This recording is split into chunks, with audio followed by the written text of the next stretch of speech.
There are disasters that bring millions, thousands of pain to humanity. Earthquakes, tsunamis, floods, natural disasters that cause thousands of people to die in an instant. But there is something even more painful, slowly killing an entire people, tormenting them to the core. That unfortunate people cannot understand what they have done wrong to suffer such agony, and that is the crime of genocide. When it comes to the biggest human massacres in the world, we cannot forget about the Holocaust, which took place during World War II. It was a genocide committed by Nazi Germany and their allies, which took the lives of about 6 million Jews, including 3 million men, 2 million women, and 1 million children. After World War II, the Allied countries freed nearly 15,000 Jews in Germany, a small number of whom were fortunate enough to survive, have descendants, and many of whom have become outstanding figures. However, there is one unfortunate people who survived another brutal genocide, and that is the indigenous people, the Native Americans. After thousands of years, it can be said that pure-blooded Native Americans no longer exist, as after many wars, the Native Americans lost their land to the white man, were forced to assimilate into their culture, and were displaced to live in concentrated areas. We often say that Christopher Columbus discovered America, but that is not entirely true, as there were millions of Native Americans living on that land long before Columbus arrived, and he was only the first Westerner to find it. The desire to explore and discover the world has always been burning inside Columbus since he was young. The 15th century witnessed a great development in trade activities, so the sea explorers were urged to find new territories to expand the commercial markets. On his journey to find a sea route to India, Columbus discovered another land, which was America. No one had ever reached this land before him, except for the Native Americans who lived there. Because he thought he had successfully reached India, he called the Native Americans there, Indians. The Native Americans were engaged in farming, hunting bison for food, and using their hides for clothing and tents. There is a theory that the roots of the Native Americans may have originated from Asian people who migrated to North America through the Bering Land in Canada about 12,000 years ago. The pre-Columbian American society was a tribal society, with larger tribes such as the Blackfoot, Cheyenne, Dakota, and Comanche divided into large villages. Smaller tribes of only a few thousand people were usually divided into a few villages or even just one village. The distribution of settlements helped Native Americans to manage food hunting and reduce competition among themselves.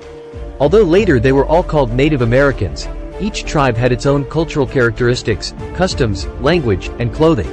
Besides their differences, these tribes also share some common beliefs and cultural characteristics, such as their social structure and reverence for nature. Native Americans are known for their harmonious way of life and their worship of the natural world. They hunt and gather simply, seeing nature as a gift bestowed by the divine, and are always grateful for it. The 14th President of the United States, Franklin Pierce, expressed his desire to purchase land from the Native Americans. Chief Seattle responded with a famous letter that many people consider one of the best environmental and nature-related documents. The letter reads, "To my people, every inch of this land is sacred. Every shining pine needle, every sandy shore, every mist in the dark woods, every meadow, every humming insect. All are holy in the memory and experience of my people. We are part of the motherland and she is part of us. The perfumed flowers are our sisters. The deer, the horse, and the great eagle are our brothers. The rocky crests, the juices in the meadows, the body heat of the pony, and man, all belong to the same family. The land is the mother of Native Americans. That is how the Native Americans always worship the nature they rely on to live. Just like a child who is always nurtured by their mother every day. Their lives were originally harmonious and peaceful until European explorers, the white people, set foot on this land, with Columbus as the pioneer of that exploration journey. This was the beginning of a series of landings of white people in America. The Westerners believed they were more civilized, so they initially did not care about who was who, and they generalized everything and called them all Indians. Because Columbus initially mistook this land for India, and when he saw some tribes with dark brown skin or some tribes with customs of dyeing their faces red and having red drawings on their faces, he called them Red Indians. And from then on, the noun with a derogatory connotation, Redskins, became widely used. The inequality of European people was also depicted in the music of the film, Colors of the Wind, in the movie Pocahontas. Pocahontas immediately saw through the explorer John Smith and the white American expedition as a whole. She said, "You think I am ignorant of what you have done in other places, But if the people of my nation had done such things, we would be called barbarians. You, who are so wise and sophisticated, must be called murderers and thieves." Alan Menken also selected the best lines to create inspiration for the lyrics of "Colors of the Wind," when talking about things that John Smith and the Americans had never thought of. "You thinks that any land you sets foot on belongs to you, and that the earth is just a dead thing you can claim as your own. But I know every rock and tree and creature has a life, has a spirit, has a name." This is Disney's way of giving voice to the Native Americans through the direct dialogue between Pocahontas and John Smith.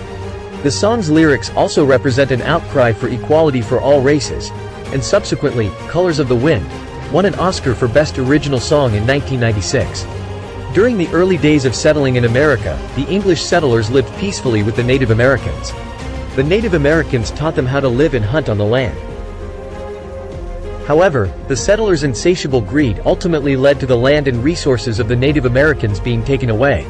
The white people also brought diseases, such as smallpox, measles, and tuberculosis, which had a devastating impact on the Native American population in the 16th century. The Spanish colonization of Central America in the early 16th century was a tragedy for the indigenous civilizations. In less than a century, 90% of the Native American population, mainly from the Attic tribe, had disappeared, according to historical estimates. The white colonizers took advantage of the disputes and difficulties among the Native American tribes to seize their land, causing them to lose their unity. The Native American Wars lasted from the 17th century until the early 20th century. In his book, American Holocaust, American historian David Stannard argued that the slaughter of indigenous peoples in the Americas through numerous campaigns by Europeans in subsequent generations was the largest genocide in human history. After 1815, the United States expanded its territory by taking land from Native Americans. They passed the Indian Removal Act in 1830, which forced Native Americans living in Mississippi to move to Oklahoma and Kansas.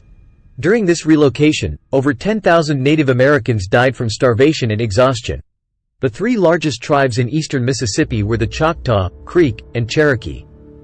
Each tribe had around 20,000 people who were forced to leave, and approximately 2,000 Choctaw, 4,500 Creek, and 5,000 Cherokee died from disease, starvation, and exhaustion during the forced migration to the west. The number of deaths was equivalent to nearly 20% of the population of all three tribes. Smaller tribes in northern Ohio also suffered significant losses from being displaced during the land invasions of North American Native American tribes. Americans carried out hundreds of bloody massacres. In 1862, there was a bloody Native American uprising recorded in U.S. history known as the Dakota War of 1862. The indigenous Dakota people consisted of 4 groups who lived in temporary settlements in southwestern Minnesota. During the westward expansion, they were mistreated by white people and had their hunting lands reduced. They rarely received government aid and were often oppressed by traders, making their lives increasingly difficult. During the summer of 1862, the Dakota suffered a poor harvest due to disease and faced famine, causing thousands to be in dire straits after Dakota leaders were denied loans from traders to address the difficulties. Afterward, some young members of the tribe stole eggs from a white farmer's farm, which led to an argument and the killing of 5 white people. The Dakota people knew they would face brutal revenge, so they rose up to take the initiative. The conflict resulted in the deaths of 500 white people and 150 Dakota soldiers. The U.S. military immediately intervened with advanced weapons and firepower, quickly gaining the upper hand and mercilessly attacking the Native Americans. Over 2,000 indigenous people died, and 200 soldiers were executed. Numerous other bloody battles occurred, with mass graves of dead Native Americans who died in the wars. On November 29, 1813, in the Ottosie Massacre, Georgia militia led by General Floyd attacked a Creek village on the banks of the Tallapoosa River in Macon County, Alabama, killing 200 Native Americans before burning their village. On October 24, 1840, on the banks of the Colorado River, armed forces under the command of Major Moore massacred 140 Comanche people, including women and children, and captured 35 others in their village. In March 1846, between 120 and 200 unarmed Native Americans were killed by Fremont's troops gathering on the Sacramento River in California. Hundreds of other massacres occurred and continued until the early 20th century. The Nisqually tribe leader was executed on February 19, 1858, accused of killing 2 white volunteers, although many supporters argued that he could not be convicted of murder. The genocidal wars caused a serious decline in the Native American population in North America. It is estimated that around 7 million Native Americans lived in North America before the arrival of European colonizers, with about two-thirds residing in what is now the United States. By 1900, only 237,200 Native Americans were left in the United States, a decline of 95%. In his book, American Holocaust, American historian David Stannard argues that the mass killing of indigenous peoples in the Americas through various campaigns by Europeans and subsequent generations was the largest genocide in human history.